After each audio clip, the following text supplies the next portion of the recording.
ರಾಜ್ಯಾದ್ಯಂತ ಇರುವಂತ ಪ್ರತಿಯೊಂದು ರೈತರಿಗೆ ಭರ್ಜರಿ ಗುಡ್ ನ್ಯೂಸ್ ಬಂದಿರುವಂತದ್ದು. ಹೌದು ವೀಕ್ಷಕರೇ, ಪ್ರತಿಯೊಂದು ರೈತರಿಗೂ ಕೊಡಲಿ ಮತ್ತೊಂದು ವಿಡಿಯೋಗೆ ಸ್ವಾಗತ ಸುಸ್ವಾಗತ.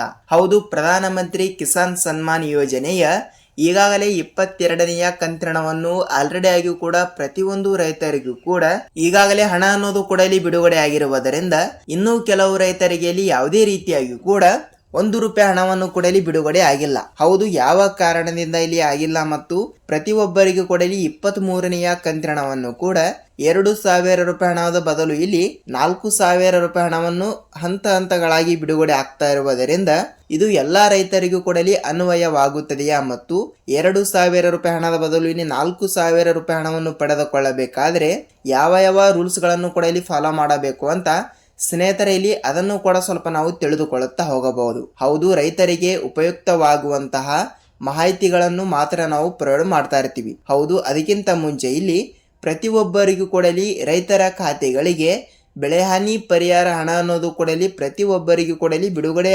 ಆಗಬೇಕಾಗಿರುವಂತಹ ಹಣವನ್ನು ಇನ್ನೂ ಕೆಲವು ರೈತರಿಗೆ ಇಲ್ಲಿ ಏಕೆ ಹಣವನ್ನು ಕೂಡ ಇಲ್ಲಿ ಬಿಡುಗಡೆ ಆಗಿಲ್ಲ. ಹೌದು, ಬಹಳಷ್ಟು ರೈತರು ಕೂಡ ಇಲ್ಲಿ ನಮಗೆ ಕೇಳ್ತಾ ಇರುವುದರಿಂದ ತಪ್ಪದೆ ಯಾವ ಫಲಾನುಭವಿಗಳಿಗೆ ಎಷ್ಟು ರೂಪಾಯಿ ಹಣ ಅನ್ನೋದು ಕೂಡ ಇಲ್ಲಿ ಬಿಡುಗಡೆ ಆಗುತ್ತದೆ ಮತ್ತು ಪ್ರತಿಯೊಬ್ಬರಿಗೂ ಕೂಡ ಒಂದು ಭರ್ಜರಿ ಗುಡ್ ನ್ಯೂಸ್ ಅಂದ್ರೆ ತಪ್ಪಾಗಲ್ಲ. ಖಂಡಿತವಾಗಿಯೂ ಕೂಡ ಈ ಎಲ್ಲದರ ಬಗ್ಗೆ ಮಾಹಿತಿ ಏನು ಬಂದಿದೆ ಮತ್ತು ಅದೇ ರೀತಿಯಾಗಿ ಕೂಡ ಇಲ್ಲಿ ನೋಡಿ, ಕಂದಾಯ ಇಲಾಖೆಯ ಸಚಿವರಾಗಿರುವ ಕೃಷ್ಣ ಬೈರೇಗೌಡ ಸರ್ ಅವರು ಕೂಡ ಈ ರೀತಿ ಒಂದು ಮಾಹಿತಿ ಕೊಟ್ಟಿರುವುದರಿಂದ ಪ್ರತಿಯೊಬ್ಬರಿಗೂ ಕೂಡ ಒಂದು ಭರ್ಜರಿ ಗುಡ್ ನ್ಯೂಸ್ ಅಂದ್ರೆ ತಪ್ಪಾಗಲ್ಲ. ಹೌದು ವೀಕ್ಷಕರೇ, ಈ ಎಲ್ಲದರ ಬಗ್ಗೆ ಮಾಹಿತಿ ಏನು ಬಂದಿದೆ ಏನು ಇಲ್ಲ ಅಂತ ವೀಕ್ಷಕರೇ ನಾವು ಸಂಪೂರ್ಣವಾದ ಮಾಹಿತಿ ಈ ಒಂದು ವಿಡಿಯೋದಲ್ಲಿ ಪೂರ್ಣವಾದ ಮಾಹಿತಿಯನ್ನು ತಿಳಿದುಕೊಳ್ಳುತ್ತಾ ಹೋಗಬಹುದು. ಹೌದು, ಈ ಎಲ್ಲದರ ಬಗ್ಗೆ ಮಾಹಿತಿ ಏನು ಬಂದಿದೆ ಏನು ಇಲ್ಲ ಅಂತ ನಾವು ಸಂಪೂರ್ಣವಾದ ಮಾಹಿತಿಯನ್ನು ತಿಳಿದುಕೊಳ್ಳುತ್ತಾ ಹೋಗೋಣ. ಜೊತೆಗೆ ಹಂತ ಹಂತಗಳಾಗಿ ಪ್ರತಿಯೊಂದು ರೈತರಿಗೂ ಕೂಡ ಈ ಒಂದು ವಿಡಿಯೋನ ನೀವು ಎಲ್ಲಿ ಸ್ಕಿಪ್ ಮಾಡದೆ ಪೂರ್ತಿಯಾಗಿ ನೋಡಿ. ಯಾಕೆಂದರೆ ನೀವು ಅರ್ಧಂಬರ್ಧ ವಿಡಿಯೋನ ನೋಡೋದಾಗಲಿ ಮತ್ತು ಸ್ಕಿಪ್ ಮಾಡಿ ವಿಡಿಯೋನ ನೋಡೋದಾದರೆ ನಿಮಗೆ ಇಲ್ಲಿ ಯಾವುದೇ ರೀತಿಯಾಗಿಯೂ ಕೂಡ ಮಾಹಿತಿ ಗೊತ್ತಾಗಲ್ಲ. ಹೌದು, ಸಂಪೂರ್ಣವಾದ ಮಾಹಿತಿಯನ್ನು ತಿಳಿದುಕೊಳ್ಳುತ್ತಾ ಹೋಗೋಣ. ಜೊತೆಗೆ ಹಂತ ಹಂತಗಳಾಗಿ ಪ್ರತಿಯೊಬ್ಬರಿಗೂ ಕೂಡ ಒಂದು ಭರ್ಜರಿ ಗುಡ್ ನ್ಯೂಸ್ ಅಂದರೆ ತಪ್ಪಾಗಲ್ಲ ವೀಕ್ಷಕರೇ. ಹೌದು, ನಾವು ಸಂಪೂರ್ಣವಾದ ಮಾಹಿತಿಯನ್ನು ತಿಳಿದುಕೊಳ್ಳುತ್ತಾ ಹೋಗುವುದರ ಜೊತೆಗೆ ತಮ್ಮಲ್ಲಿ ಒಂದೇ ಒಂದು ರಿಕ್ವೆಸ್ಟ್ ಏನೆಂದರೆ ನೋಡಿ, ನೀವು ಕೂಡ ಇಲ್ಲಿ ರೈತರು ಕೂಡ ಒಬ್ಬರು ಆಗಿದ್ದರೆ ಖಂಡಿತವಾಗಿಯೂ ಕೂಡ ನಿಮಗೆ ಈ ಒಂದು ವಿಡಿಯೋನ ತುಂಬ ಇಂಪಾರ್ಟೆಂಟ್ ಆಗುತ್ತದೆ. ಹೌದು ವೀಕ್ಷಕರೇ, ಸಂಪೂರ್ಣವಾದ ಮಾಹಿತಿಯನ್ನು ತಿಳಿದುಕೊಳ್ಳುತ್ತಾ ಹೋಗೋಣ ಬನ್ನಿ. ಮತ್ತು ಅದಕ್ಕಿಂತ ಮುಂಚೆ ಇಲ್ಲಿ ನೋಡಿ, ನೀವೇನಾದರೂ ಮೊದಲ ಬಾರಿಗೆ ನಮ್ಮ ಚಾನಲ್ಗೆ ಹೊಸಬರಾಗಿದ್ದರೆ ವೀಕ್ಷಕರೇ ತಪ್ಪದೆ ನಮ್ಮ ಚಾನಲ್ಗೆ ದಯವಿಟ್ಟು ಸಬ್ಸ್ಕ್ರೈಬ್ ಮಾಡಿ ಮತ್ತು ಅಲ್ಲೇ ಪಕ್ಕದಲ್ಲಿರುವ ಬೆಲ್ ಐಕನ್ ಕೂಡ ನೀವು ಕ್ಲಿಕ್ ಮಾಡಬಹುದು.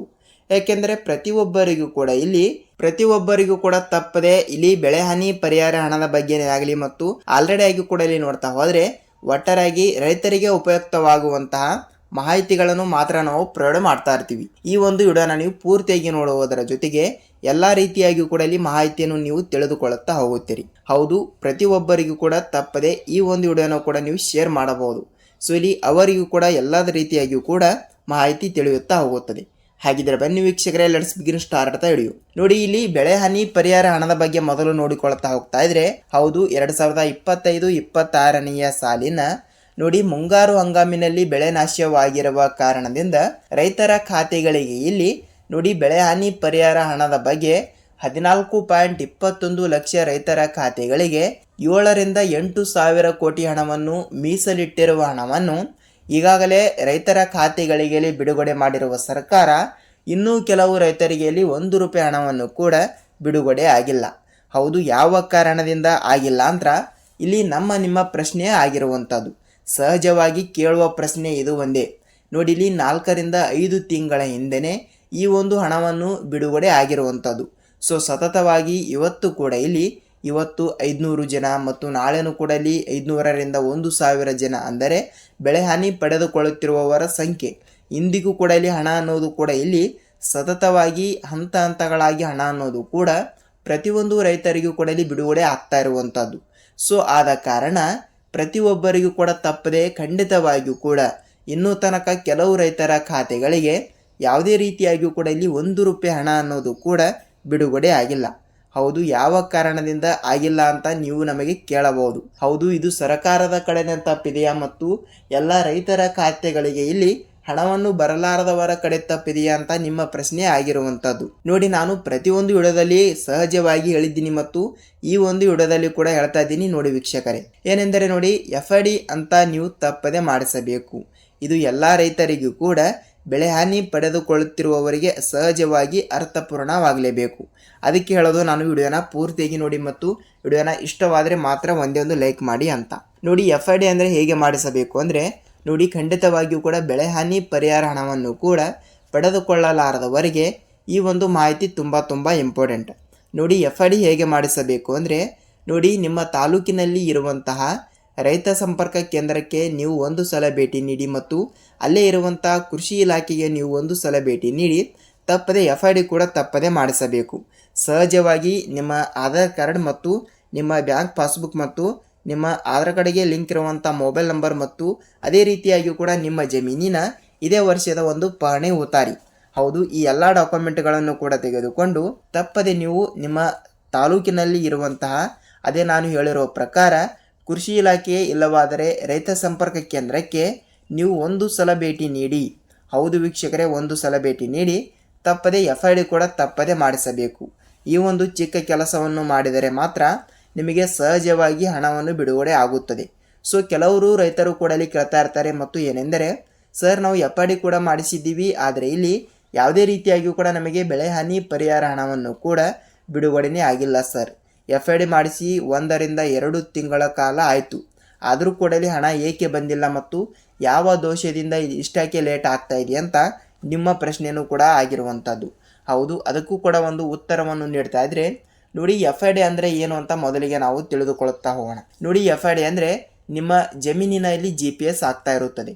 ಅಂದರೆ ನಿಮ್ಮ ಜಮೀನು ಎಲ್ಲಿ ಬರುತ್ತದೆ ಮತ್ತು ಅದೇ ರೀತಿಯಾಗಿ ಕೂಡ ನಿಮ್ಮ ಜಮೀನಿನಲ್ಲಿ ಇರುವಂತಹ ಬೆಳೆ ಯಾವುದು ಮತ್ತು ನಿಮ್ಮ ಜಮೀನು ಎಷ್ಟು ಇದೆ ಮತ್ತು ನಿಮ್ಮ ಜಮೀನಿನ ಪ್ರಕಾರ ಬೆಳೆ ಹಾನಿ ಪರಿಹಾರ ಎಷ್ಟು ಹಣವನ್ನು ಕೂಡ ಇಲ್ಲಿ ನೀಡಬೇಕು ಅಂತ ಇಲ್ಲಿ ಎಲ್ಲ ರೀತಿಯಾಗಿ ಕೂಡ ಮಾಹಿತಿಯನ್ನು ತಿಳಿಯಬೇಕಾಗುತ್ತದೆ.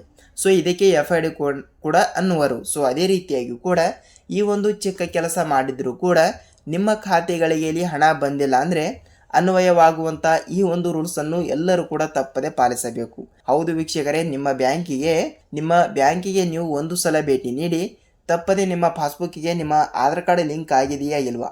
ಹೌದು ವೀಕ್ಷಕರೇ, ಸೀಡಿಂಗ್ ಅಂದರೂ ಒಂದೇ ಮತ್ತು KYC ಅಂದರೂ ಒಂದೇ, ತಪ್ಪದೆ ಆಧಾರ್ ಕಾರ್ಡ್ ಜೋಡಣೆ ಆಗಿರಬೇಕು.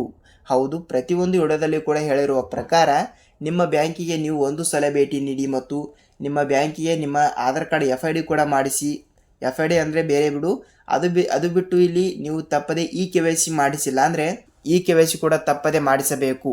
ಖಂಡಿತವಾಗಿಯೂ ಕೂಡ ಹೇಳ್ತಾ ಇದ್ದೀನಿ, ನಿಮ್ಮ ಬ್ಯಾಂಕಿಗೆ ನೀವು ಒಂದು ಸಲ ಭೇಟಿ ನೀಡಿ ಅಲ್ಲಿ ಇರುವಂಥ ಅಧಿಕಾರಿಗಳಿಗೆ ತಪ್ಪದೆ ನೀವು ಒಂದು ಸಲ ಸೀಡಿಂಗ್ ಮಾಡಿಸಿ ಎಂಬ ಒಂದು ಮಾಹಿತಿ ತಿಳಿಸಿದರೆ ಅವರು ಖಂಡಿತವಾಗಿಯೂ ಕೂಡ ಇಲ್ಲಿ ಸೀಡಿಂಗ್ ಮಾಡಿಸುತ್ತಾರೆ ಮತ್ತು ಅದೇ ರೀತಿಯಾಗಿ ಕೂಡ ನಿಮ್ಮ ಖಾತೆಗಳಿಗೂ ಕೂಡ ನೇರವಾಗಿ ಇಲ್ಲಿ ಬೆಳೆ ಹಾನಿ ಪರಿಹಾರ ಹಣದ ಬಗ್ಗೆಯೂ ಕೂಡ ಮಾಹಿತಿ ತಿಳಿಯುತ್ತಾ ಹೋಗುತ್ತದೆ.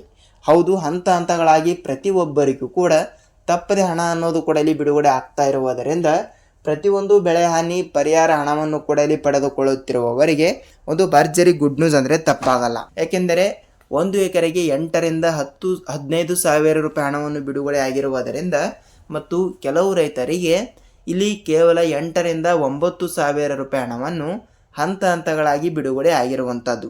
ಹೀಗೇಕೆ ಹೆಚ್ಚು ಕಮ್ಮಿ ಆಗ್ತಾ ಇದೆ ಅಂತ ನಿಮ್ಮ ಪ್ರಶ್ನೆಯನ್ನು ಕೂಡ ಇಲ್ಲಿ ಆಗ್ತಾ ಇದ್ರೆ, ಹೌದು ವೀಕ್ಷಕರೇ, ಇಲ್ಲಿ ಹೆಚ್ಚು ಕಮ್ಮಿ ಏಕೆ ಆಗ್ತಾ ಇರುತ್ತದೆ ಅಂದರೆ ನೋಡಿ, ಖಂಡಿತವಾಗಿಯೂ ಕೂಡ ಇಲ್ಲಿ ಎಲ್ಲ ರೀತಿಯಾಗಿಯೂ ಕೂಡ ಬೆಳೆಗಳ ಪ್ರಕಾರ ಮತ್ತು ನಿಮ್ಮ ಜಮೀನಿನ ಪ್ರಕಾರ ಮತ್ತು ನಿಮ್ಮ ಜಿಲ್ಲೆಗಳ ಪ್ರಕಾರ ಮತ್ತು ನಿಮ್ಮ ಜಮೀನಿನಲ್ಲಿ ಇರುವಂತಹ ಬೆಳೆಗಳ ಪ್ರಕಾರನೂ ಕೂಡ ಇಲ್ಲಿ ಹಂತಗಳಾಗಿ ಹಣ ಅನ್ನೋದು ಕೂಡ ಇಲ್ಲಿ ವಿಂಗಡಣೆ ಆಗ್ತಾ ಇರುತ್ತದೆ. ಸೊ ಅದಕ್ಕಾಗಿ ಪ್ರತಿಯೊಬ್ಬರಿಗೂ ಕೂಡ ಈ ರೀತಿ ಹಣವನ್ನು ವರ್ಗಾವಣೆ ಆಗ್ತಾ ಇರುವುದರಿಂದ ಪ್ರತಿಯೊಬ್ಬರಿಗೂ ಕೂಡ ಇಲ್ಲಿ ಬೆಳೆ ಹಾನಿ ಪರಿಹಾರ ಹಣದ ಬಗ್ಗೆ ನಿಮಗೆ ಏನೇ ಡೌಟ್ ಇದ್ದರೂ ಕೂಡ ನೀವು ನಮಗೆ ಕಮೆಂಟ್ ಮೂಲಕ ಮಾಹಿತಿ ತಿಳಿಸಿ ಮತ್ತು FID ಕೂಡ ತಪ್ಪದೆ ಮಾಡಿಸಿ ಮತ್ತು ಅದೇ ರೀತಿಯಾಗಿ ಕೂಡ ನಿಮ್ಮ ಬ್ಯಾಂಕಿಗೆ ಹೋಗಿ ಒಂದು ಸಲ ನಾನು ಹೇಳಿರೋ ಪ್ರಕಾರ ಈ ಎಲ್ಲ ರೀತಿಯಾಗಿಯೂ ಕೂಡ ತಪ್ಪದೆ ಸಣ್ಣ ಪುಟ್ಟ ಕೆಲಸಗಳನ್ನು ತಪ್ಪದೆ ಮಾಡಿಸಿ ನಿಮ್ಮ ಖಾತೆಗಳಿಗೆ ನೇರವಾಗಿ ಇಲ್ಲಿ ಹಣ ಅನ್ನೋದು ಕೂಡ ಇಲ್ಲಿ ತಪ್ಪದೆ ಬಿಡುಗಡೆ ಆಗುತ್ತದೆ. ಹೌದು, ಇದಿಷ್ಟು ಬೆಳೆ ಹಾನಿ ಪರಿಹಾರ ಹಣದ ಬಗ್ಗೆ ಈ ರೀತಿ ಮಾಹಿತಿ ಆಗಿರುವಂಥದ್ದು. ಸೊ ಅದೇ ರೀತಿಯಾಗಿಯೂ ಕೂಡ ಇಲ್ಲಿ PM ಕಿಸಾನ್ ಯೋಜನೆಯ ಹಣ, ಹೌದು, ಪ್ರಧಾನಮಂತ್ರಿ ಕಿಸಾನ್ ಸನ್ಮಾನ್ ಯೋಜನೆಯ 22ನೆಯ ಕಂತಿನ ಮತ್ತು 23ನೆಯ ಕಂತಿನವನ್ನು ಕೆಲವು ರೈತರ ಖಾತೆಗಳಿಗೆ ಇಲ್ಲಿ ಹಣವನ್ನು ಬಿಡುಗಡೆ ಮಾಡಿರುವ ಸರ್ಕಾರ ಇನ್ನೂ ಕೆಲವು ರೈತರ ಖಾತೆಗಳಿಗೆ ಯಾವುದೇ ರೀತಿಯಾಗಿ ಕೂಡ ಇಲ್ಲಿ 1 ರೂಪಾಯಿ ಹಣವನ್ನು ಕೂಡ ಇಲ್ಲಿ ಬಿಡುಗಡೆ ಆಗಿಲ್ಲ. ಹೌದು, ಖಂಡಿತವಾಗಿಯೂ ಕೂಡ ಪ್ರಧಾನಮಂತ್ರಿ ಕಿಸಾನ್ ಸನ್ಮಾನ್ ಯೋಜನೆಯ 22ನೆಯ ಕಂತಿನವನ್ನು ಆಲ್ರೆಡಿಯಾಗಿ ಕೂಡ ಹಂತ ಹಂತಗಳಾಗಿ ಪ್ರತಿಯೊಬ್ಬರಿಗೂ ಕೂಡ ಇಲ್ಲಿ ಬಿಡುಗಡೆ ಮಾಡಿರುವ ಸರ್ಕಾರ ಇಲ್ಲಿ ಕೆಲವರಿಗೆ 3 ತಿಂಗಳಿಗೆ ಒಮ್ಮೆ ಮತ್ತು ಕೆಲವರಿಗೆ 6 ತಿಂಗಳಿಗೆ ಒಮ್ಮೆ ಮತ್ತು ಕೆಲವರಿಗೆ ಕೇವಲ 2 ತಿಂಗಳಿಗೆ ಒಮ್ಮೆ ಮತ್ತು ಕೆಲವರಿಗೆ ವಾರ್ಷಿಕವಾಗಿ ಈ ರೀತಿ ರೈತರ ಖಾತೆಗಳಿಗೆ ಇಲ್ಲಿ ಹಣ ಅನ್ನೋದು ಕೂಡ ಇಲ್ಲಿ ಬಿಡುಗಡೆ ಮಾಡಿರುವ ಸರ್ಕಾರ ಪ್ರತಿಯೊಂದು ರೈತರಿಗೂ ಕೂಡ ಒಂದು ಭರ್ಜರಿ ಗುಡ್ ನ್ಯೂಸ್ ಅಂದರೆ ತಪ್ಪಾಗಲ್ಲ. ಏಕೆಂದರೆ ಈಗಾಗಲೇ 2,000ದಿಂದ ಇಲ್ಲಿ 4,000ಕ್ಕೆ ಏರಿಕೆ ಆಗಿರುವ ಹಣವನ್ನು ಪ್ರತಿಯೊಂದು ರೈತರಿಗೂ ಕೂಡ ಇಲ್ಲಿ ಬಿಡುಗಡೆ ಆಗಿರುವಂಥದ್ದು. ಹೌದು, ಯಾವ ರೀತಿ ಬಿಡುಗಡೆ ಆಗಿದೆ ಅಂದರೆ ನೋಡಿ, 21ನೆಯ ಕಂತಿನವನ್ನು ಪಡೆದುಕೊಳ್ಳಲಾರದವರ ರೈತರಿಗೆ ಇಲ್ಲಿ 21ನೆಯ ಕಂತಿನ 2,000 ಮತ್ತು ಅದೇ ರೀತಿಯಾಗಿ ಕೂಡ ಇಲ್ಲಿ 22ನೆಯ ಕಂತಿನವನ್ನು ಕೂಡ 2,000. ಸೊ ಟೋಟಲ್ ಆಗಿ ಎಷ್ಟಾಯಿತು? 4,000 ರೂಪಾಯಿ ಹಣ ಆಯಿತು. ಈ ರೀತಿ ಹಂತ ಹಂತಗಳಾಗಿ ಹಣ ಅನ್ನೋದು ಕೂಡ ವಿಂಗಡಣೆ ಆಗ್ತಾ ಇರುತ್ತದೆ. ಹೌದು, ಖಂಡಿತವಾಗಿಯೂ ಕೂಡ ಪ್ರತಿಯೊಬ್ಬರಿಗೂ ಕೂಡ ತಪ್ಪದೆ ಹಣ ಅನ್ನೋದು ಕೂಡ ಇಲ್ಲಿ ಬಿಡುಗಡೆ ಆಗ್ತಾ ಇರುವುದರಿಂದ ಪ್ರತಿಯೊಂದು PM ಕಿಸಾನ್ ಯೋಜನೆಯ ಹಣವನ್ನು ಪಡೆದುಕೊಳ್ಳುತ್ತಿರುವವರಿಗೆ ಒಂದು ಭರ್ಜರಿ ಗುಡ್ ನ್ಯೂಸ್ ಅಂದರೆ ತಪ್ಪಾಗಲ್ಲ. ಹೌದು, ಖಂಡಿತವಾಗಿಯೂ ಕೂಡ ಇಲ್ಲಿ ಜಿಲ್ಲೆಗಳನ್ನು ಕೂಡ ಇಲ್ಲಿ ನೋಡ್ತಾ ಹೋದರೆ ನೋಡಿ, ಖಂಡಿತವಾಗಿಯೂ ಕೂಡ ಇಲ್ಲಿ 10ರಿಂದ 15 ಜಿಲ್ಲೆಗಳು ಕೂಡ ಇಲ್ಲಿ ಕೊಟ್ಟಿರುವುದರಿಂದ ಇಲ್ಲಿ ಜಿಲ್ಲೆಗಳನ್ನು ಕೂಡ ಇಲ್ಲಿ ಈ ರೀತಿ ಇರುವ ಪ್ರಕಾರ ನೋಡಿ, ಕೋಲಾರ ಜಿಲ್ಲೆ ಮತ್ತು ಬಳ್ಳಾರಿ ಜಿಲ್ಲೆಯ ರೈತರಿಗೆ, ಹಾಸನ ಜಿಲ್ಲೆಯ ರೈತರಿಗೆ ಮತ್ತು ಗುಲ್ಬರ್ಗಾ ಜಿಲ್ಲೆಯ ರೈತರಿಗೆ, ಆಲ್ರೆಡಿಯಾಗಿ ಕೂಡ ಇಲ್ಲಿ ಬಿಜಾಪುರ ಜಿಲ್ಲೆಯ ರೈತರಿಗೆ ಮತ್ತು ಬಾಗಲಕೋಟೆ ಜಿಲ್ಲೆಯ ರೈತರಿಗೆ, ಬೆಳಗಾವಿ ಜಿಲ್ಲೆಯ ರೈತರಿಗೆ ಮತ್ತು ಅದೇ ರೀತಿಯಾಗಿ ಕೂಡ ಇಲ್ಲಿ ಚಿತ್ರದುರ್ಗ ಜಿಲ್ಲೆಯ ರೈತರಿಗೆ, ತುಮಕೂರು ಜಿಲ್ಲೆಯ ರೈತರಿಗೆ ಮತ್ತು ಚಿಕ್ಕಬಳ್ಳಾಪುರ ಜಿಲ್ಲೆಯ ರೈತರಿಗೆ ಮತ್ತು ಅದೇ ರೀತಿಯಾಗಿ ಕೂಡ ಇಲ್ಲಿ ರಾಯಚೂರು ಜಿಲ್ಲೆಯ ರೈತರಿಗೆ ಮತ್ತು ಬೆಳಗಾವಿ ಮತ್ತು ಧಾರವಾಡ ಈ ರೀತಿ ಪ್ರತಿಯೊಂದು ಜಿಲ್ಲೆಗಳಿಗೂ ಕೂಡ ನೇರವಾಗಿ ಪ್ರಧಾನಮಂತ್ರಿ ಕಿಸಾನ್ ಸನ್ಮಾನ್ ಯೋಜನೆಯ 22ನೆಯ ಕಂತಿನವನ್ನು ಆಲ್ರೆಡಿಯಾಗಿ ಕೂಡ ಪ್ರತಿಯೊಂದು ರೈತರು ಕೂಡ ಇಲ್ಲಿ ಪಡೆದುಕೊಂಡಿರುವುದರಿಂದ 22ನೆಯ ಕಂತಿನವನ್ನು ಪಡೆದುಕೊಂಡವರಿಗೆ 23ನೆಯ ಕಂತಿನವನ್ನು ಪ್ರತಿಯೊಬ್ಬರಿಗೂ ಕೂಡ ತಪ್ಪದೆ ಬಿಡುಗಡೆ ಆಗ್ತಾ ಇರುವಂಥದ್ದು. ಹೌದು, ತಪ್ಪದೆ ಹಣ ಅನ್ನೋದು ಕೂಡ ಇಲ್ಲಿ ಬಿಡುಗಡೆ ಆಗುತ್ತದೆ. ನೀವು ಯಾವುದೇ ರೀತಿಯಾಗಿ ಕೂಡ ಇಲ್ಲಿ ಭಯಪಡುವ ಅವಶ್ಯಕತೆ ಇಲ್ಲ. ಹೌದು ವೀಕ್ಷಕರೇ, ಇದಿಷ್ಟು ಈ ದಿನದ ಮಾಹಿತಿ ಈ ರೀತಿ ಇದ್ದಿರುವುದರಿಂದ ರೈತರಿಗೆ ಸಂಪೂರ್ಣವಾದ ಮಾಹಿತಿ ತಿಳಿದಿದೆ ಅಂತ ಅಂದುಕೊಳ್ಳುತ್ತೀನಿ. ನಿಮಗೆ ಏನೇ ಡೌಟ್ ಇದ್ದರೂ ಕೂಡ ನೀವು ನಮಗೆ ಕಮೆಂಟ್ ಮೂಲಕ ಮಾಹಿತಿ ತಿಳಿಸಿ. ನಾವು ನೆಕ್ಸ್ಟ್ ಅದರ ಬಗ್ಗೆನೂ ಕೂಡ ಇಲ್ಲಿ ರಿಸರ್ಚ್ ಮಾಡಿ ವಿಡಿಯೋನ ಮಾಡ್ತಾ ಇರ್ತೀವಿ. ಹೌದು ವೀಕ್ಷಕರೇ, ಇದಿಷ್ಟು ಈ ದಿನದ ಮಾಹಿತಿ ಮತ್ತು ಈ ಒಂದು ವಿಡಿಯೋನ ಪೂರ್ತಿಯಾಗಿ ನೋಡೋದಕ್ಕೆ ಧನ್ಯವಾದಗಳು. ನಾವು ಮತ್ತೊಂದು ವಿಡಿಯೋದಲ್ಲಿ ಮತ್ತೊಂದು ರೈತರಿಗೆ ಉಪಯುಕ್ತವಾಗುವಂತಹ ಮಾಹಿತಿ ಜೊತೆಗೆ ಮತ್ತೊಂದು ವಿಡಿಯೋದಲ್ಲಿ ಭೇಟಿಯಾಗೋಣ. ಅಲ್ಲಿಯ ತನಕ ಎಲ್ಲರಿಗೂ ಧನ್ಯವಾದ.